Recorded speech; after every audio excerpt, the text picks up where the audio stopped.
샬롬. 새벽을 깨우신 모든 성도님들을 주님의 이름으로 축복합니다. 오늘 말씀 열왕기상 20장 26절에서 34절 말씀 함께 읽고 묵상 나누도록 하겠습니다.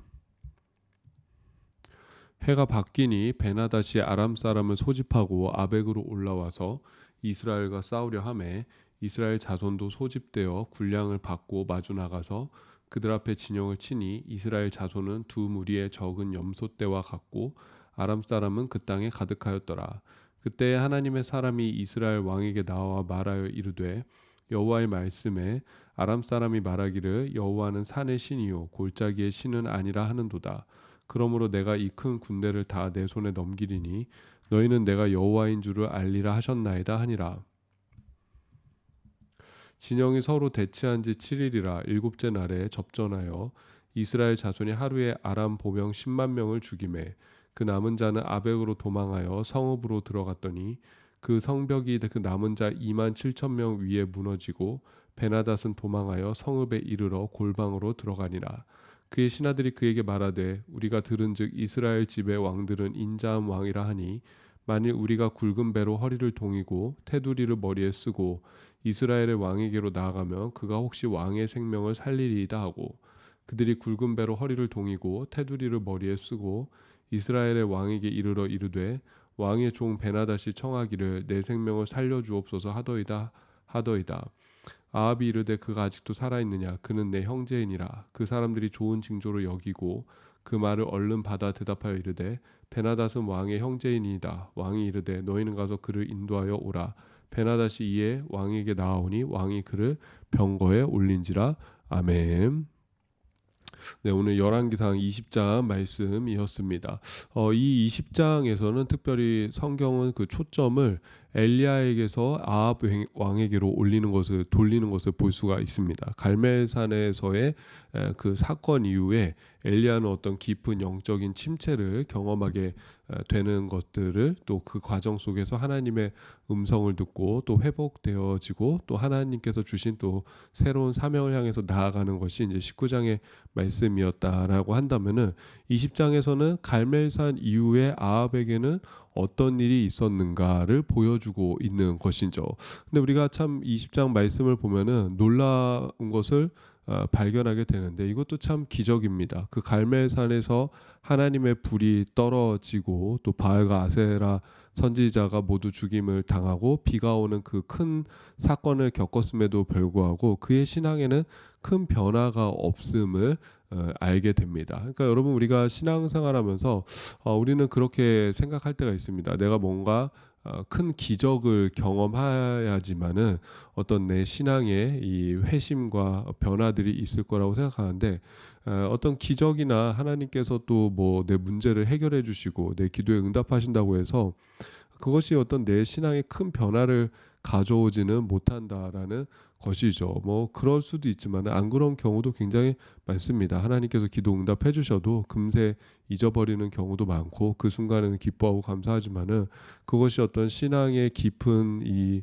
뿌리로 연결되는 그런 양분으로 연결되는 것은 그렇게 많이 본 것 같지는 않아요. 어쨌든 우리의 신앙이다라는 것은 그 말씀 속에서 자라나게 되는 것이고 순종을 통해서 또 우리가 또 변화를 받는 것이고 어떤 삶 속에서 하나님과 동행함을 통해서 또 어떤 그 고난 속에서 하나님을 만남을 통해서 우리의 신앙이 분명한 그런 변화가 있는 것 같습니다. 어쨌든 이 아합 왕은 참 이것도 기적인 것이죠. 그 놀라운 일을 경험하고 나서도 그의 신앙에는 변화가 별로 없는 것을 우리가 볼 수 있습니다. 그런데 중요한 것은 뭐냐면은 그런 이 죄짓는 아합 왕, 악한 아합 왕의 포커스가 또 맞춰져 있는 것이 아니라 그 아합 왕에게도 하나님께서는 이제 긍휼을 베푸시고 은혜를 베푸신다라는 것이죠. 그 20장에서 이제 아람 나라와 북이스라엘의 전쟁에 대해서 다루고 있는데 1년이라는 시간을 두고 두 번 아람국이 북이스라엘을 쳐들어오게 됩니다. 근데 수적으로나 어떤 군사적으로는 사실 북이스라엘은 아람의 상대가 되지 않는 것이죠. 당시 아람은 굉장히 강한 왕이라고 강한 나라라고 할 수가 있습니다. 근데 하나님께서 한 선지자를 보내서 이 아합 왕에게 말씀하시는 것이죠. 저들을 두려워하지 말아라. 내가 분명한 승리를 주겠다라고 말씀을 하게 되고, 뭐 하나님께서 승리 주겠다라고 했는데 패배하는 그런 전쟁이나 전투는 뭐 성경적으로 보면 하나도 없지 않습니까? 그래서 1차 그 아람 나라가 1차로 북이스라엘 쳐들어오게 되는데, 처음에는 굉장히 두려워했던 아합 왕과 또 북이스라엘 또 많은 신하들 국민들이지만은 하나님의 도우심으로 인해서 1차 전쟁에서는 승리하는 것을 볼 수가 있습니다. 그래서 오늘은 이제 2차 전쟁이에요. 2차 전쟁 1년이 지난 시점에 이제 아람국이 다시 쳐들어오는 건데, 근데 사실은 이때도 하나님이 미리 말씀을 해주셨죠. 아람국이 쳐들어올 것이니까는 방심하지 말고 1년 동안 준비해라. 그래서 왕이 이제 내년 봄에 또 치러 올 것이다. 22절에 보면 그런 말씀을 주십니다. 그리고 그 말대로 실제로 아람국이 쳐들어오게 되는데, 오늘 말씀을 보면은 이 아합 왕은 뭐 하나님이 미리 말씀해 주셨으니까 거기에 대해서 대비를 하고 있었던 것도 있고, 또 하나님의 약속이 있기 때문에 다시금 큰 승리를 거두는 것을 볼 수가 있습니다. 근데 문제는 뭐냐면은 바로 그 다음이었던 것이죠. 이 아람국 베나닷, 아람 왕 베나닷이 항복을 요구했을 때, 그때 이 이스라엘 왕 아합의 반응이 어떻습니까? 우리가 말씀으로 한번 보도록 하겠습니다. 31절부터 보면은 그의 신하들이 그에게 말하되 우리가 들은즉 이스라엘 집의 왕들은 인자한 왕이라 하니, 만일 우리가 굵은 배로 허리를 동이고 테두리를 머리에 쓰고 이스라엘의 왕에게로 나아가면 그가 혹시 왕의 생명을 살리리이다 하고, 그들이 굵은 배로 허리를 동이고 테두리를 머리에 쓰고 이스라엘 왕에게 이르러 이르되 왕의 종 베나닷이 청하기를 내 생명을 살려주옵소서 하더이다. 아합이 이르되 그가 아직도 살아있느냐? 그는 내 형제이니라. 이 아합의 반응이 어떻습니까? 이 아람은 북이스라엘로 하여금 우상 숭배를 하게 만드는 그런 나라였지 않습니까? 그러니까 어떻게 본다면은 이 뭐 단순한 지금 전쟁이, 하나님께서 이 전쟁을 도와주시는 이유는 단순히 이게 나라와 나라와의 싸움이 아니라 이 신의 대결이라는 것이죠. 이 아람국이 계속 얘기하는 게 뭐냐면은 그 1차 전쟁에서 패배한 후에 2차 전쟁에서는 그 여호와의 신은 이 들의 신이고 우리 신은 골짜기의 신이기 때문에 이게 그 지금 싸우는 위치가 잘못됐다. 우리가 이제 이 바깥에서 싸우면은, 우리가 유리한 지형에서 싸우면은 우리의 신이 우리에게 도움을 줄 것이다라고 그런 이야기를 해요. 그 결국 이 싸움은 하나님이 하나님됨을 증명하는 그런 싸움이었던 것이죠. 근데 이 아합은 이 싸움에서 이기고 나서도 지금 그 마치 그 싸움에서 승리한 것이 자신의 공로인 마냥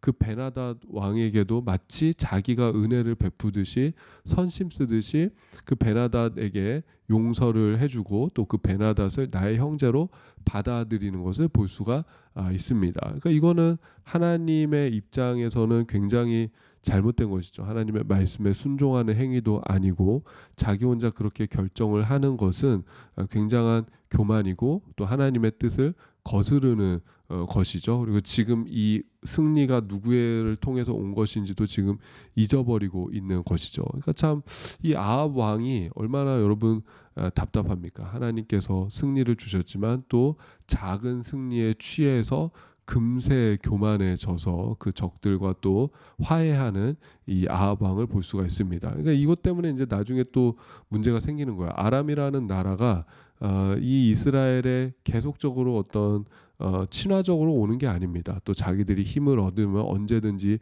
뒤통수를 치는 나라이기 때문에 이것이 결코 옳은 행동이 아니었다라는 거죠. 어리석은 행동이었다라는 것입니다. 그래서 하나님께서는 또 이 일로 인해서 그 아합에게 또 심판을 또 말씀하시는 것을 볼 수가 있습니다. 여러분, 하나님이 왜 이 아합에게 은혜를 주셨을까? 그게 하나님의 사실 속성인 것이죠. 아합이 악한 왕이라고 할지라도 하나님의 뜻은 망하고 죽는 것이 하나님의 뜻이 아니라 회개하고 돌아오는 것이 하나님의 뜻이기 때문에 또 은혜를 베풀어 주시는 하나님이신 줄로 믿습니다. 근데 그 아합 왕은 하나님께서 베풀어 주신 그 은혜를 끝까지 생각하지 못하고 기억하지 못하고 또 오늘 경거망동함으로 인해서 주님의 뜻을 거스르는 것을 우리가 보게 됩니다. 여러분, 우리가 작은 승리에 취해서 교만해지지 않기를 또 기도해야 될 줄로 믿습니다. 또 작은 승리에 취해서 하나님의 은혜를 또 가리고 하나님의 말씀과 뜻을 또 거부하는 그런 일이 없기를 바랍니다. 오늘도 주님께서 우리에게 은혜 주시기를 원하고 또 그 은혜에 우리가 좀 지혜롭게 반응할 수 있는 그런 또 우리의 믿음과 신앙이 되시기를 주님의 이름으로 축복합니다. 제가 기도하고 주님의 기도로 예배를 마치겠습니다. 하나님 아버지, 은혜와 사랑에 감사합니다. 이 아합 왕 참 변화도 없고 여전히 악함 가운데 있는 왕이지만은 하나님께서는 그 아합에게 또 은혜를 베푸시고 아합과 그의 나라를 구원하시는 것을 보게 됩니다. 누구를 위해서가 아니라 하나님의 영광을 드러내는 것임을 또 우리로 하여금 깨닫게 하여 주시옵소서. 하나님, 이 아합 왕은 하나님의 은혜를 모르고 또다시 너무나 가볍게 경거망동하게 행동하는 것을 보게 됩니다. 우리의 삶 가운데도 지혜를 주셔서 하나님이 우리에게 베푸신 은혜를 기억하게 하여 주시옵고 또 작은 승리에 취하여 교만한 것이 아니라 하나님의 말씀과 뜻에 순종할 수 있는 겸손함을 허락하여 주시옵소서. 감사드리며 예수님의 이름으로 기도드립니다. 아멘. 하늘에 계신 우리 아버지여, 이름이 거룩히 여김을 받으시오며 나라가 임하시오며 뜻이 하늘에서 이루어진 것 같이 땅에서도 이루어지이다. 오늘 우리에게 일용할 양식을 주시옵고 우리가 우리에게 죄 지은 자를 사하여 준 것 같이 우리 죄를 사하여 주시옵고 우리를 시험에 들게 하지 마시옵고 다만 악에서 구하시옵소서. 나라와 권세와 영광이 아버지께 영원히 있사옵나이다. 아멘. 오늘도 좋은 하루가 되시길 바랍니다.